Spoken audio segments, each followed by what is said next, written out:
Munnayuganda nkwaniriza wonna w'osinzira okubanga olaba obubaka buno butwale nga bukulu nnyo ku lw'ensonga enkulu eziri mu ggwanga lyaffe. Y'ensonga lwaki tusazeewo tukwate akazindaalo kano emisana ttuku ng'ensi yonna eraba okubuulira abantu ebigenda mu maaso, amaanyi ag'abantu agatasobola kuzikizibwa emisana ekiro, abato n'abakulu. Obubaka buno mmanyi bugenda kubatuukako. Ekindeese okwogerako olunaku olwaleero y'ensonga egenda mu maaso gye muwulira oba gye mwalabyeko. Erabika nti abantu abamu batandise okubeeraliikiriza ewatali bwetaavu bwa kweraliikirira ensonga y'omukulu Kibalama eyavaayo n'akwatagana n'omukulu Robert Kyagulanyi Ssentamu n'abakulembeze ba People Power ne bakola ekibiina ekiyitibwa National Unity Platform nga kibbululwa okuva mu ekyo ekikadde ekyaliwo. Bingi ebibaddewo era n'akatambi akafulumiziddwa. Manyi nti oluvannyuma lw'okulaba obubaka buno ogenda kubaako ky'otegeera ku nsonga zezimu. Mwami Kibalama ennaku eziwunzikiddwa amawulire twagafuna nga batutegeeza nti ali mu mikono gy'abyo ebyokwerinda, nti abakulu baali bamusazeeko. Kino nno nga kigoberera obubaka obwajja bufulumizibwa okuva eri ye yennyini ng'atutegeeza nga bwafuna okutiisibwatiisibwa, bamukubira amasimu okuva lwe yasalawo okukyusa obukulembeze buve mu mikono gye budde mu mikono gy'omukulu Robert Kyagulanyi Ssentamu n'ekibiina kya NUP. Bino tubadde tubiraba era tubadde tubisuubira. Ekibadde kitasuubirwa kyekyo ekyabaddewo naye nga tekirina kwewuunyisa muntu yenna nti asobola okuvaayo omusajja omukulu n'ayogera ebyayogedde n'ategeeza nga bwe beetaaga okufuna ssente, bwe beetaaga okweddiza ekibiina ekyo. Wano nno bwe tugenda okusimba amakanda ku nsonga y'emu eyo. Bw'oba walabye obubaka bw'omukulu Kibalama yategeezezza nti bakkaanya okufuna obukadde bwa dola za America 5 bwe buwumbi nga 18 obwa ssente za Uganda. Kino n'omwana omuto akiramuza bwenkanya nti kisesa kyewuunyisa.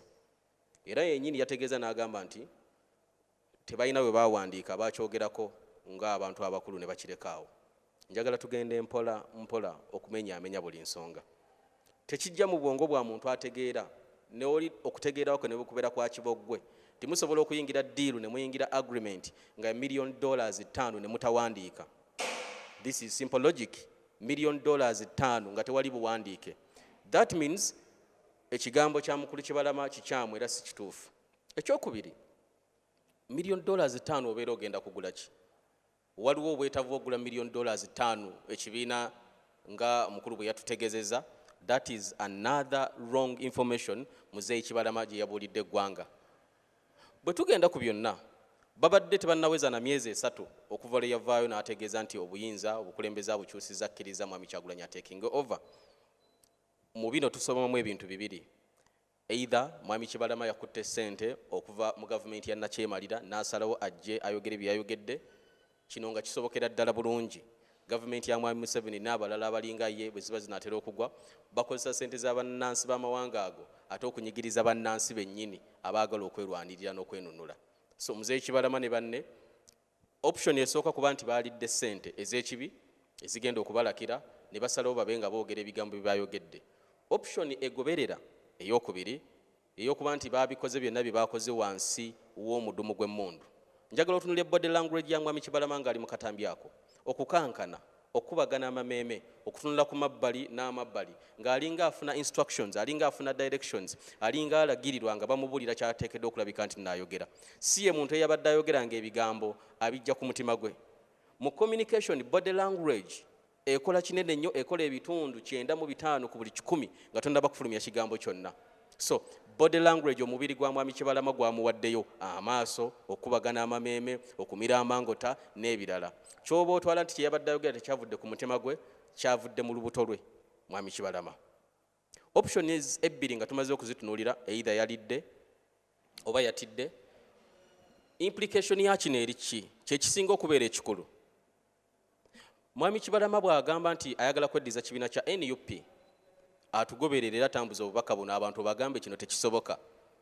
Ekkubo lye yali alina okuyitamu okufuna obukulembeze obw'okweddiza obwannannyini bw'ekibiina lyayita bwe baatuuza delegates conference nga naye bw'agamba n'awandiika empapula n'azisayininga ne baziweereza akakiiko k'ebyokulonda ne kakakasa nti kazifunye, obuyinza n'obukulembeze ne bukyuka okuva mu bakulembeze abakadde ne budda mu bakulembeze abapya abakulembera Mwami Kyagulanyi, abalimu Mwami Lewis Lubongoya n'abalala batudde ku secretariat e Kamwokya. So Munnayuganda ali wonna wonna w'oli, Mwami Kibalama ebigambo bye bitwalibwanga bwe bitwalibwa with contempt. Takyalina moral authority eyina claim yonna. tukitwale nti memba wa kibiina ekya NUP asobola okuba nga memba ng'akyali memba. Bw'oba memba ng'oyagala kukyusa bukulembeze okola otya? Mutuula ne muleeta proposal ne mwekunga ne bammemba bannammwe ne mugamba tulina bye twagala bitambule lireko ekibiina oba enkyukakyuka ze twagala zibeerewo mu kibiina. Step eddako bw'ebeerawo mutuuza olukiiko nga mumaze okuwandiikira Ssaabawandiisi w'ekibiina kye mugoberera bwe mubeera bammemba ne muwandiika ebbaluwa ne mugamba waliwo ensonga eno n'eno twagala ebeere ng'ekolwako. Ssaabawandiisi n'atuula ne banne mu bukulembeze bw'ekibiina ne batunuulira ensonga zammwe. Bwe balaba nga zirina ssupu nga bayita olukiiko ng'ensonga ze mwagala okwogerako nga zikubaganyizibwako ebirowoozo. However, so si muntu Kibalama already eyawaayo obukulembeze bw'ekibiina n'ategeeza n'akakiiko k'ebyokulonda ne notified ne bakakasa nti obukulembeze bukyuse buzze mu mikono gy'abantu. Mwami Kibalama olunaku lwe yawandiikira akakiiko k'ebyokulonda nga bategeeza ebyali bivudde mu Delegates Conference eyatuula e Kakiri, lwe lunaku lwe yakoma okubaako n'ekigambo ky'asobola okwogera ekiramulwa mu mateeka mu Political Parties and Organization Act. Ebigambo bya Mwami Kibalama tebirinayo kifo, bitwalibwa, that is wishful thinking.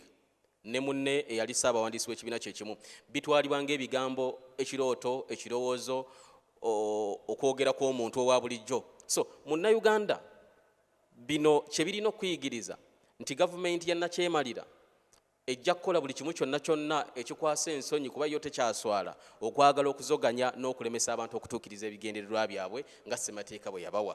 Singa Mwami Kibalama yali ayagala okwogera ebyo, yali alina kubyogera, twagala ekibiina kyaffe kisigalewo, yali alina kubyogera ng'akyali mu bukulembeze bw'ekibiina.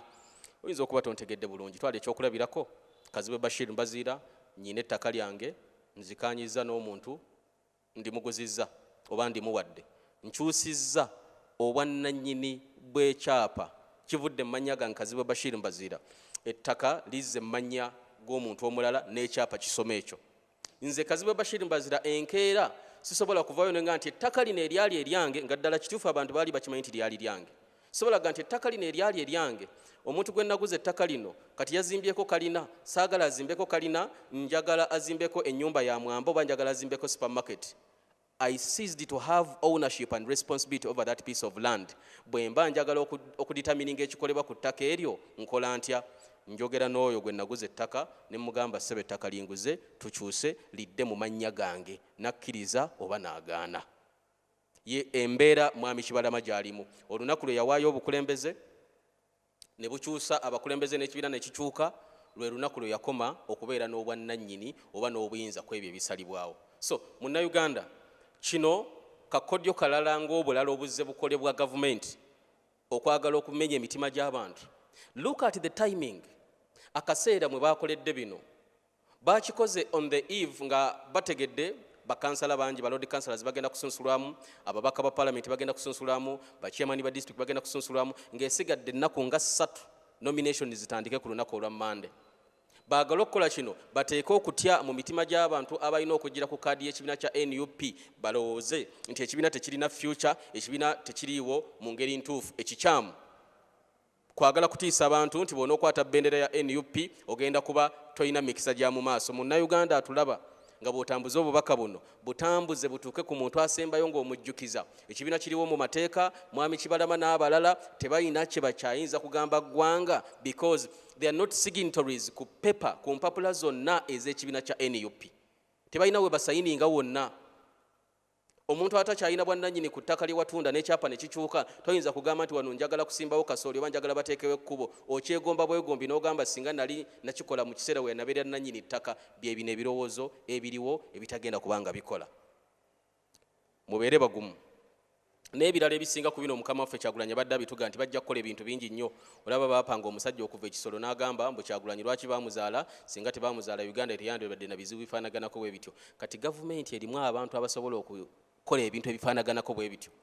Gavumenti erimu abantu abalina obwongo obw'ebikukujja obusobola okugamba nti Kyagulanyi ate baamuzaala mu 82, ate baamuzaala mu 80, ate teyazaalibwa, ate teyakola ki. Osuubira ebintu bingi n'ebirala bingi tukyabisuubira. But again, byonna bye tusuubira, byonna bye tulowooza, byonna bye tukolerera, byonna bye twagala kiteekeddwa kuba kimu kye tumanyi kye tugenda okufuna. Victory. Bugenda kubeera buwanguzi. Si victory eri bannabyabufuzi, si victory eri abantu bolaba aba bulijjo. Victory egenda okujja eri munnayuganda agenda okulemera ku kituufu. obuwanguzi obugenda okujja ku munnayuganda avuga boda asiika chapati, omukyala akola mu katale, omuntu atalina mulimu, omuvubuka eyasoma nga takyakola, obuwanguzi bugenda kujja gye muli. The moment you stand for the truth, ebbanga ly'omala ng'olemedde ku mazima, basobola okutiisatiisa abantu bangi, basobola okuliisa abantu bangi ne babawa ssente, basobola okukwata abantu bangi ne babakola ebintu bingi nnyo. Abamu bajja kutya, abalala bajja kulya. Eventually bannayuganda bagenda kubeera abawanguzi. Let nobody fool you nti kino kirina ekifo mu byafaayo wekisobola okuwangulira. There is no competent judge, there is no sober-minded lawyer asobola okugamba nti ebigambo bya mwami Kibalama bye yeeyogedde ne munne birina empeke ey'ensigo esobola okumera. Wabula omuntu yenna akiraba kwagala kutiisa abantu kwegatta ku NUP, kwagala kulemesa abantu kugenda maaso na mirimu gya kibiina, tetugenda kuzikiza. Kyolina okulabika nti nno okola mu Uganda kusigala ng'oli steadfast. Nga bwe bagamba nti okwambala obukofiira obumyufu kimenya tteeka, nga bwe bagamba nti people power obeera omenya etteeka, nga bwe bazze bagamba bagenda kusigala nga bagamba ebintu bingi nnyo ebyagala okutya mitima gy'abantu. Naye nga bwe gambye ku nkomerero munnayuganda agenda kusigala nga muwanguzi. Kino ekyatandika ku revolution ya Kyagulanyi, generation clamoring for change, amaanyi, essuubi, ebirooto, okwegomba n'okuyaayaanira enkyukakyuka. Nobody is going to stop this. Not Mwami Museveni, not his army, not his cronies, si banna abalya ssente, si banna abatiisatiisa abantu, si banne ababadde ku sayidi y'abantu ne basala eddiiro ne badda ku ludda lw'oli anyigiriza abantu. Nobody, this is the time. You cannot change the timing of a generation. Toyina kyogenda kugamba abantu bakusomye nga tebalina mirimu. Toyina kyogenda kugamba abantu bakwatiddwa nga bali mu makomera. Toyina kyogenda kugamba abantu bafigiddwa myaka 35 obagambe nti lwakuba Nopu Kibalama agamba kibiina kikye. This is not going to stick in the minds and the memories of Ugandans. Ekigenda okubeera mu birowoozo n'ebijjukiro by'Abannayuganda y'enkyukakyuka ezze. And boy, generation eno beebanja egenda kubifuna. Omulembe guno bye tuyaayaanira tugenda kubifuna. Omulembe guno bye tuzze tulwanira tugenda kubifuna, because olutalo lwe tulimu lwa generational cause. We are not talking about politics. Twogera ku reality. Bwe nkugaa nti mu malwaliro temuli ddagala, I'm not talking about politics. Kale nga twejjukiza ffenna obuvunaanyizibwa bwaffe okulwanirira eggwanga. Obutego bugenda kubeera bungi. Abamu ku balwanyi bayinza obutatuuka mitala kubanga bajja kuba balidde obanga batidde. Abamu ku balwanyi bannaffe bayinza obutagguka kubanga embeera eyinza okubayinga, emitima gyabwe giyinza obutasobola kugumiikiriza na kugumira kazito kagenda kubateekebwako. Naye tulina omulwanyi omunene mu ffenna ye mulwanyi ayitibwa omuntu. Nze Haji Kazibwe Bashir Mbazira. Kwagaliza kubeera bulungi. People power, our power. NUP everywhere. Basiri zo.